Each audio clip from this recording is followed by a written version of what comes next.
दोस्तों, आप सबकी डिमांड थी कि मैं एक अतरंगी कहानी लेकर आऊं और आज की कहानी सबसे ज़्यादा अतरंगी है। आपने ऐसी कहानी कभी नहीं सुनी होगी। और कहानी शुरू करने से पहले मैं बताना चाहूँगा कि यहाँ दो तरह के लोग होते हैं। एक तो होते हैं जो ट्रेडिशन को, जो बातों को फॉलो करते हैं।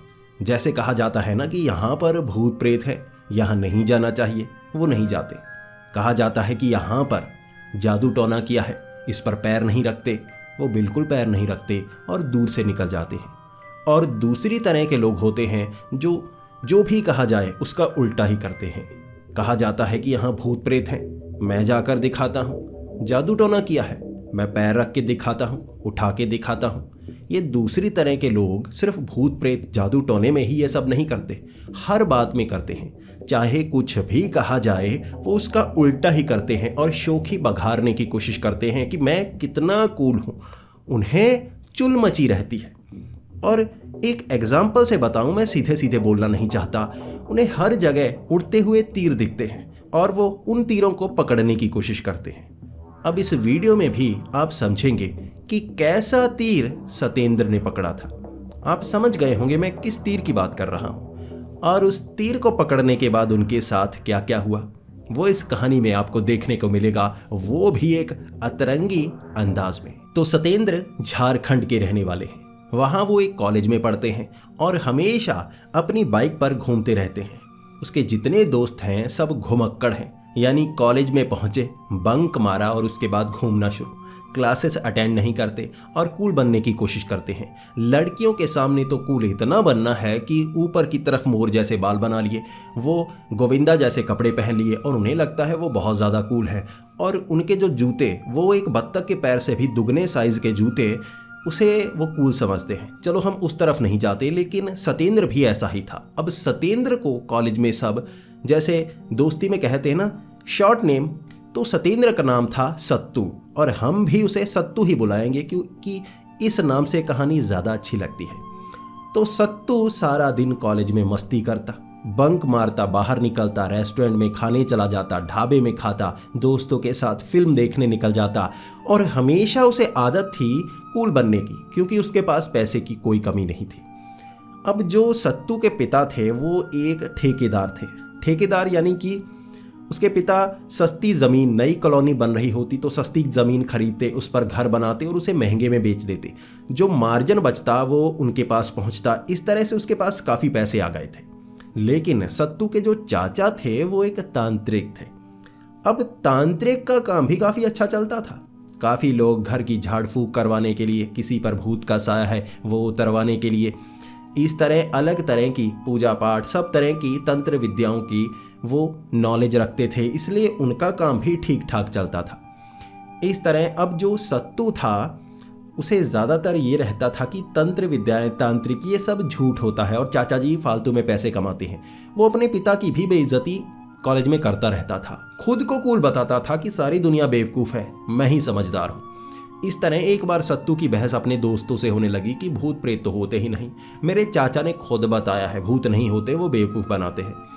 अब सत्तू के दोस्त कहने लगे ऐसा नहीं है, भूत प्रेत तो होते हैं। तुम्हारे चाचा ने कई बार ऐसे भूतों का निवारण किया है जो लोग बहुत परेशान थे तो तुम्हारे चाचा के पास आए, उसके बाद उनका काम बनने लगा। सत्तू मानने को तैयार नहीं। इसके बाद उसके दोस्त कहने लगे, देखो हमारे इस शहर के बाहर जो गाँव है ना, जहाँ घर तो बने हुए हैं, लोग नहीं रहते, वहाँ बड़े से पीपल के पेड़ के पास कहते हैं वहाँ बहुत ज़्यादा जादू टोना किया होता है। और पास से जो कच्ची सड़क निकलती है, कभी कभी रात के वक्त अगर कोई बाइक लेकर वहाँ से निकलता है ना, उसके साथ कुछ बुरा हो जाता है, इसलिए रात को वहाँ निकलने से लोग डरते हैं। सबसे ज़्यादा जादू टोना वहाँ किया होता है। तुम्हें वहाँ बिखरे हुए नारियल मिलेंगे, सिंदूर मिलेगा, वहाँ भद्दे भद्दे चेहरे बनाए हुए आटे के वो मिलेंगे। भूत प्रेत कहते हैं वहाँ पर निवास करते हैं। अब सत्तू को लगा कि इनके सामने कूल बनने का समय है, तो सत्तू कहने लगा, यार मैं इन चीज़ों से डरता ही नहीं, मैं तुम्हें वहाँ पर जाकर दिखा दूंगा, वो भी रात के समय। अब सत्तू के दोस्त उसे कहे जा रहे थे भूत होते हैं, सत्तू मानने का नाम नहीं ले रहा। उनके ग्रुप में कुछ लड़कियां भी थी। लड़कियों के सामने वो खुद को बेवकूफ़ साबित करवा नहीं सकता था। अब दोस्तों ने ये जिद कर दी थी, जाकर वहाँ फ़ोटो खींच कर दिखा, जादू टोना किया होता है, उसे हाथ लगा कर दिखा। सत्तू कहने लगा ठीक है। भले ही वो जितना भी कूल बनता था, सबके सामने कहता था भूत नहीं होते, ये नहीं होता, कोई सीधी बात करता उसे भी उल्टी बात कर देता कि भगवान नहीं होते, ये सब कुछ नहीं होता। अंदर अंदर उसे डर लगा करता था कि कहीं कुछ हो गया तो। लेकिन अब चाचा जी तांत्रिक है, उसे डरने की जरूरत ही नहीं थी। वो तो सोच रहा था अगर गड़बड़ हो भी गई तो चाचा जी हैं, निवारण करवा देंगे। उसे यह नहीं पता था जिस जगह वो जाने वाला था उसका निवारण उसके चाचा के हाथ में भी नहीं था। अब रात के 8 बजे वो उस जगह पहुंच गया। अंधेरा हो गया था, डरपोक वो भी था, इसीलिए 8 बजे जब अंधेरा हुआ था तभी पहुंच गया। उसने देखा वहां जो आटा था ना, आटे की चोंच बनाई हुई, आंखें बनाई हुई, सिंदूर लगाया हुआ जैसे मांग भरी हो, ऐसी आटे की मूर्तियां बनाई, नारियल फेंके हुए, नारियल सिंदूर से पूरी तरह से जैसे लिपटे हुए, कुछ लाल रंग के जो कपड़े होते हैं उनसे लिपटे हुए, नींबू वहां फेंके हुए, इस तरह की चीजें वहां बिखरी पड़ी। वो पीपल के पेड़ के इर्द गिर्द ऐसी चीजें पड़ी थी जो किसी को भी डराने के लिए काफी थी। वहां सड़क से अगर कोई बाइक लेकर गुजरता, वहां खड़ा कोई आदमी उसे दिख जाए, भैया आंखें बंद करके भागेगा वो। ऐसा डरावना माहौल था। वहां अकेला पहुंच गया था सत्तू। अब सत्तू की हालत पतली, लेकिन उसे एक सेल्फी लेनी थी किसी न किसी चीज के साथ। तो उसे लगा कि सामने जो मूर्ति बनी हुई है ना, उसे हाथ लगाता हूं, नीचे काफी बर्फी वर्फी रखी गई है, ऐसा लग रहा था कोई बच्चा बनाया गया हो। उसे लगा इसके साथ सेल्फी लेता हूं, वो जो बर्फी है होंठों के साथ टच करके दिखा दूंगा, बता दूंगा मैंने तो वो बर्फी खाई थी। वो मूर्ति के पास गया, पीछे काफी ढेर लगा हुआ था, उसकी टांगे कांप रही। उसने हाथ में मूर्ति उठाई, जो जादू टोना नीचे किया हुआ था, नींबू जिसमें सुइयां लगाई हुई थी, सारी चीजें उठाई, एक सेल्फी ली। उसके बाद वो बर्फी उसे होंठ पर लगाया, एक सेल्फी ली। वो जो मूर्ति बनाई हुई थी उसे तोड़ के दिखाया, एक सेल्फी ली। और उसके बाद बाइक पर बैठा, बड़ी तेजी से बाइक भगाकर अपने घर की तरफ जाने लगा। उसे लगा भाई काम कर दिया, अब मेरे हालत पतली है। उसे पता नहीं था एक उड़ता हुआ तीर उसने पकड़ा था, जो कहाँ लगने वाला था उसे आगे पता चलता। अब उस रात उसे पसीना आने लगा था। उसे लगा था ये साधारण बात थी जो निकल गई। जो डर था, जो भूत होते अगर नजर आते उसको तंग करते, तो वो सब वहां होता। उसे पता नहीं था कि भूत प्रेत जो होते हैं ना, वो सिर्फ इंसानों की जान ही नहीं लेते, उन्हें बीमार ही नहीं करते, उन्हें इस तरह तंग ही नहीं करते, डराते ही नहीं, बहुत कुछ और करते हैं। और एग्जाम्पल अब सत्तू के सामने आने वाला था। उस रात उसके सर पर पसीना आता रहा, ऐसा लगता रहा जैसे बहुत ज़्यादा घबराहट हो रही है। तो उसने एक दवाई खाई जो बुखार होने पर वो खाया करता था। इसके बाद वो पलंग पर दोबारा से लेट गया। वो पहले तो मोबाइल चलाता रहा, उसके बाद उसने जब मोबाइल रखा, अपनी उसकी जो गर्दन दर्द कर रही थी, उसने जो पिल्लो नीचे किया, अब सर उस पर रखा और छत की तरफ देखने लगा। तभी उसे नजर आया जैसे पीछे से कोई सर निकला, उसकी तरफ देखा और पीछे से गायब। अब सत्तू बिल्कुल डरकर उठकर खड़ा हो गया कि भाई दीवार से कौन सा सर निकला, पीछे से ये क्या चीज थी।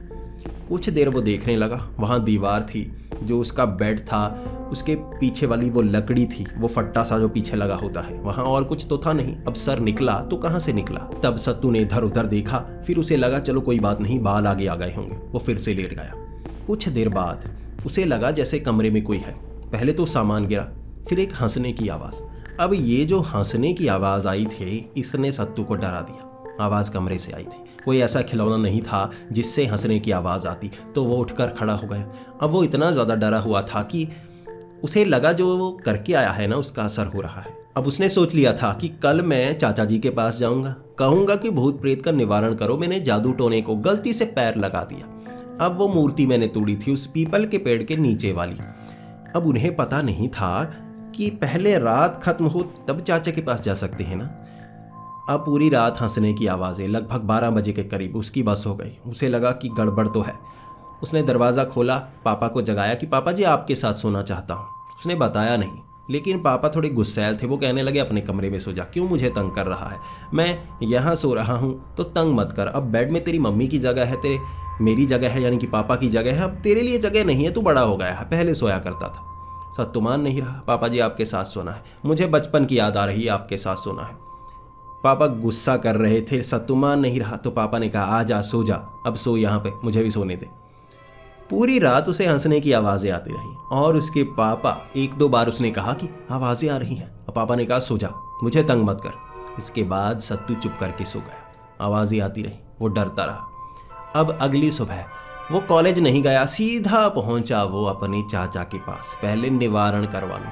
अब दोस्तों के फ़ोन आ रहे, तूने फ़ोटोज़ भेजी थी व्हाट्सएप पर कल रात, क्या हुआ, कुछ हो तो नहीं गया, तू कॉलेज नहीं आया? उनके फ़ोन आ रहे, मैसेजेस आ रहे। अब फ़ोन वो उठा नहीं रहा, मैसेज पढ़ रहा। सीधा पहुंचा चाचा के पास। अब चाचा उसके तांत्रिक थे, वहाँ कई लोग आए हुए थे निवारण करवाने के लिए, लेकिन सबसे पहले भागते हुए उन लोगों में चाचा का फ़ायदा उठाकर आगे पहुँच गया और कहने लगा, चाचा जी कुछ गड़बड़ है, मुझे रात को आवाज़ें सुनाई दे रही थी, भूत घर में आ गया। अब ये 4-5 लोगों के सामने सत्तू ने कहा था। अब उसके जो चाचा तांत्रिक वो उसे चुप करवाए जा रहे कि बेइज्जती करवाएगा। अब ये तांत्रिक लोगों के घरों में भूत भगाता है, पूजा पाठ करता है, इसके अपने घर में भूत प्रेत हैं ये पता चला ना तो कोई नहीं आएगा। भले ही चाचा अलग घर में रहते थे, लेकिन एक तरह से अपने घर में भूत आ गया और उन्होंने निवारण तक नहीं किया, ये वो सुनना नहीं चाहते थे। इसके बाद उसके चाचा ने उसे एक कमरे में बुलाया, वहाँ कमरे का दरवाज़ा बंद किया और चाचा काफ़ी गुस्से में कहने लगे, क्यों तंग कर रहा है, कौन सा भूत है? अब जो सत्तू था वो बताना नहीं चाहता था। उसने बात घुमाकर कहा, कल रात से मुझे भूत प्रेत नज़र आ रहे हैं, मेरे दोस्त के घर में कोई भूत था, मुझे लगा कि मेरे चाचा इतने अच्छे हैं, इतने भूतों को भगाते हैं, शायद हमारे घर में भगवान की कोई शक्ति है जो हमारे पर आशीर्वाद बन के रहती है। तो उसे लगा कि मैं वहाँ जाता हूँ, शायद मेरे चाचा जी के आशीर्वाद से मैं भी भूत भगा पाऊँ। तो वहाँ गया, उसके बाद से मुझे ऐसा लग रहा है वो भूत मेरा पीछा कर रहा है। अब उसने झूठ बताया था अपने चाचा को और उसके चाचा को लगा अच्छा कोई भूत का साया होगा जो तुझे परेशान कर रहा है, कोई बात नहीं, मैं झाड़ फूँक करता हूँ, भूत भाग जाएगा। अब उन्होंने मोर पंख लिए और सर पर मारने शुरू कर दिए। अब एक विभूति सी बनाई हुई थी वो माथे पर मारी, पूरा सफ़ेद रंग कर दिया। अब इसके बाद उन्होंने कहा काम हो गया, अगर भूत प्रेत का साया तुम्हारे सर पर होता ना तो वो चला जाता। इसके बाद अब जो सत्तू था वो कहने लगा कि मैं मुंह हाथ धोकर आता हूँ। चाचा कहने लगे नहीं, यहाँ से ये विभूति सर पर लगी हुई है, पूरा ऐसा कैसा घर जाना है, अगर रास्ते में तूने विभूति उतारी तो भूत तुझ पर चढ़ जाएगा। चाचा ने ये झूठ बोला था इसलिए ताकि वो लोगों के सामने से जाए और उन्हें लगे कि ये तो अपने घर में भी झाड़ फूँक ऐसा ही करता है, विभूति लगाते हैं, झाड़ फूँक करते हैं और घर में भी कई बार भूत आ जाते हैं। अब चाचा बाहर गए और कहने लगे, देखो यहाँ किसी के अंदर से मैंने भूत उतारा था, उसका साया हमारे घर में आ गया, मेरे भतीजे को तंग कर रहा था, भगा दिया मैंने। अब ये विभूति आपके सामने सबूत है कि प्रेत का निवारण ऐसे होता है। अब माथे पर विभूति लगाए, सफ़ेद बाल किए, सत्तू पहुंचा था घर। अब इसी तरह घर में नहाया धोया, पूरी तरह से साफ होकर अब वो निकल पड़ा कॉलेज की ओर। वक्त 12:30 का था, लेकिन कॉलेज में मस्ती करनी थी, पढ़ने थोड़ी जाना था। इसके बाद सीधा कॉलेज के कैंपस में पहुंचा, वहाँ कैंटीन में घूमने लगा। जितने दोस्त थे, लड़कियाँ, सब वो तो क्लास ले रहे थे क्योंकि सत्तू आया नहीं था। खिलाने वाला तो सत्तू था, कैंटीन में खिलाया करता, सब कैंटीन में झुंड बनाकर बैठ जाते, मस्ती किया करते। आज सत्तू नहीं आया था, कैंटीन में कोई नहीं, सब क्लास में। अब सत्तू इंतज़ार करने लगा कब क्लास ख़त्म हो और हम यहाँ बैठकर बातें करें। अब इसके बाद जैसे ही लगभग 1 घंटा हुआ होगा, क्लास ख़त्म हुई, सभी कैंटीन के करीब आने लगे। उन्होंने सत्तू को देखा और भागकर वहाँ आ गए।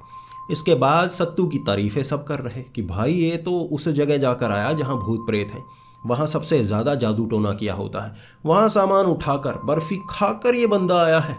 अरे यार ये तो डरता ही नहीं, इसके जो चाचा हैं ना बहुत बड़े तांत्रिक हैं और इसके पास भी लगता है वैसी शक्ति है। और सत्तू कहने लगा भूत प्रेत पर मैं यकीन नहीं करता, बिल्कुल नहीं डरता यार, हमारे घर में भूतों पर कोई यकीन नहीं करता, हम डरते ही नहीं, हम तो काबू करके रखते हैं ऐसी शक्तियों को। इस तरह सत्तू कहे जा रहा। उन्होंने खाने में पैटीज़ मंगवाई थी। अब एक एक वो जो गत्ते के जैसे गत्ते की प्लेट में पैटीज़ रखी थी, उसमें टोमेटो केचप काफ़ी डाला हुआ था। सब ने एक एक प्लेट पकड़ी हुई थी, सब अपने मुंह से पैटीज़ खा रहे। और वहाँ सत्तू ने एक अजीब हरकत की। सत्तू ने वो पैटी उठाई, उसे आँखों में लगाने लगा। अब जो टोमेटो केचप थी उसमें मिर्ची थी, उसने मुंह में डालना था, उसने वो पैटी को आँखों में ऐसे लगाना शुरू कर दिया और उसके बाद चीखना शुरू कर दिया, आँखों में मिर्ची, आँखों में मिर्ची। अब वो पागलों की तरह हरकतें कर रहा। उसके दोस्त ने देखा कि गलती से आंख में लग गई होगी मिर्ची, लेकिन दोनों आंखों में केचप लगा हुआ। अब दोस्त लेकर गए बाथरूम में, आंखें धुलवाई। लगभग आधा घंटा लगा, उसकी आंखें लाल हो गई थी, आंखों में मिर्ची पड़ गई थी, केचप में मिर्ची होती है। इसके बाद आंखें थोड़ी ठीक हुई। कैंटीन में बैठा, कुछ लड़कियां उस पर हंस रही जिन्होंने देखा कि पैटीज को आंखों में मल रहा था। अब उसके दोस्त कह रहे, अबे कर क्या रहा था, तुझे ये गलती कैसे हो गई, आंख में केचप कौन डालता, अबे आंख से पैटी कौन खाता है। लेकिन सत्तू कह रहा, यार मुझे नहीं पता, मेरा जैसे हाथ अपने आप चला, मैं तो मुंह में डाल रहा था, आंख में कैसे लगा दिया। तो दोस्त कहने लगे, अबे मोबाइल पर टाइम कम बिताया कर, तेरा दिमाग खराब हो रहा है। उसकी बेइज्जती हो रही थी। अब उसके ये दोस्त उसकी बेइज्जती कर रहे, तो वो बहुत ज़्यादा गुस्से में आ गया। उनसे जैसे गुस्सा निकालने की कोशिश कर रहा था, लेकिन बेइज्जती हुई थी तो कुछ देर गुस्सा निकाल कर थोड़ा शांत हुआ। दोस्तों ने भी शांत करवाया, चल कोई बात नहीं। अब खिलाने वाला मुर्गा तो ये था ना, इससे थोड़ी ना नाराज़ करना था, यही तो पार्टी दिया करता था। इसके बाद अब सत्तू घर की तरफ निकला, तकरीबन 5 या 6 बजे के करीब, बाइक पर अकेला। अब वो घर में आ रहा था, कॉलेज से घर का रास्ता 6 किलोमीटर का था और वो बाइक से आया करता था। कुछ दोस्त थे जो बस से आया करते थे।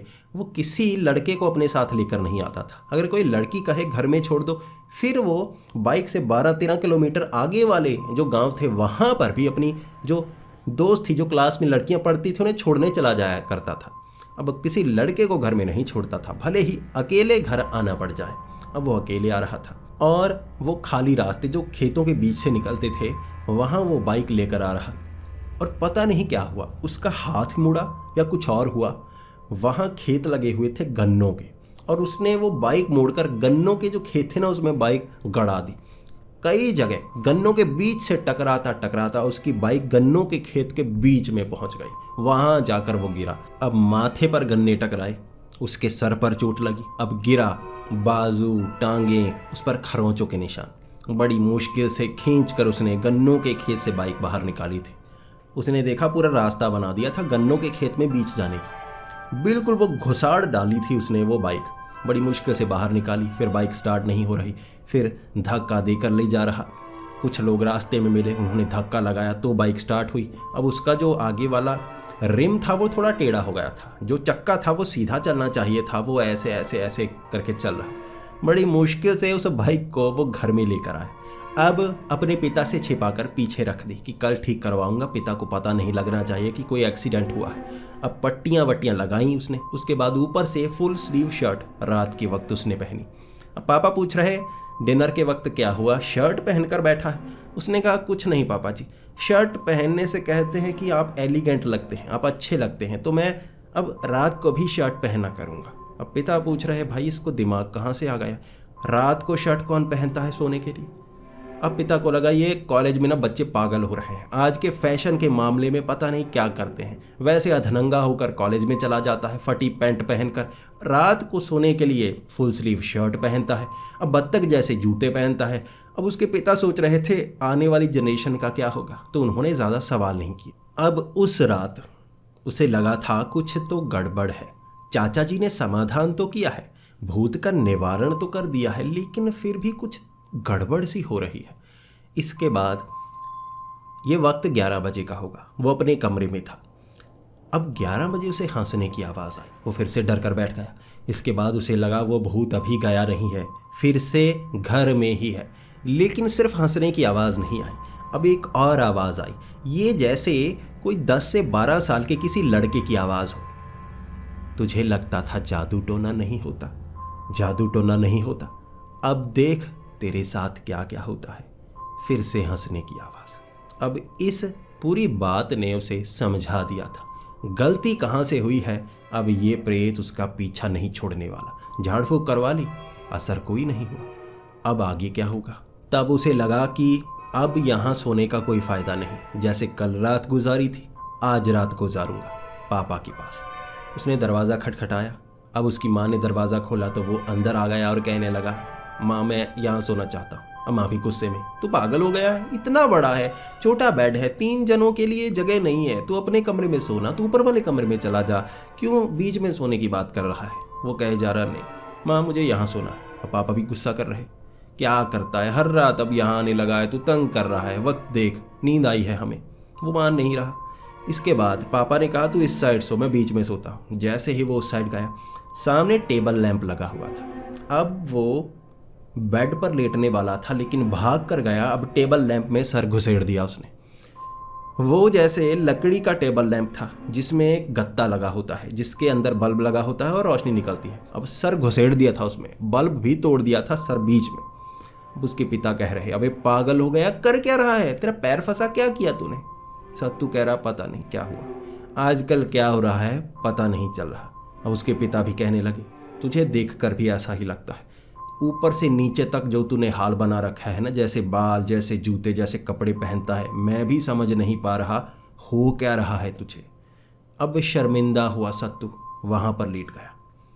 हर 20 से 30 मिनट बाद वो करवट लेता और नीचे गिर जाता, करवट लेता, नीचे गिरता और उसके पिता गुस्सा करते, तू पागल हो गया है, गिरे जा रहा है। अब सत्तू सोया भी नहीं था, बस वो जिस दिशा में करवट लेता उसकी जो करवट अपने आप इस तरफ ही होती और वो नीचे गिर जाता। यानी कि हमें पता होता है ना, करवट इस तरफ लेंगे गिर जाएंगे, और हम जाग रहे हों उस तरफ थोड़ी ना करवट लेंगे जहाँ जगह नहीं है हम गिर जाएं। वो इस तरफ करवट लेने के लिए बस थोड़ा सा पलटता और हमेशा करवट उसकी इस तरफ होती और वो गिर जाता। हर 20 मिनट बाद गिर रहा था। 12 बजे पिता ने कहा चल अपने कमरे में, भाग जा यहाँ से। अब पिता ने एक किक मारी, अब एक किक मारी कि भाग जा यहाँ से, उसे भगा दिया कमरे से बाहर। अब इसके बाद वो अपने कमरे में सिकुड़ कर बेड पर बैठा और हंसने की आवाज़, अब तुझे पता चलेगा आगे आगे क्या होने वाला है, अब देखता जा। फिर से हंसने की आवाज़ है।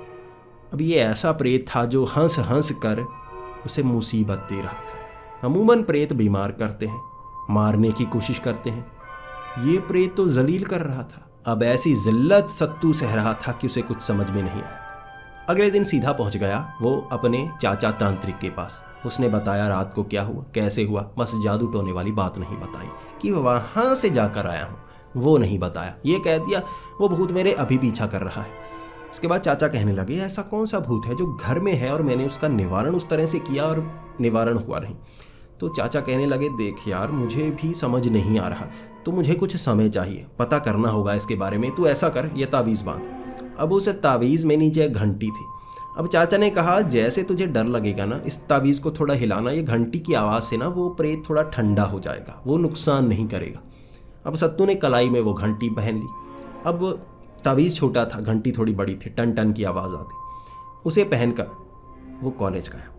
अब कॉलेज में दोस्त हंस रहे, जैसे किसी जानवर के घंटी बांधी होती है ना, किसी बकरी के, गाय के, वैसी सत्तू के कलाई पर घंटी बंधी थी, टन टन किए जा रही। अब काफ़ी देर वो शर्मिंदा होता रहा, लेकिन कॉलेज में कोई बुरी दुर्घटना नहीं हुई।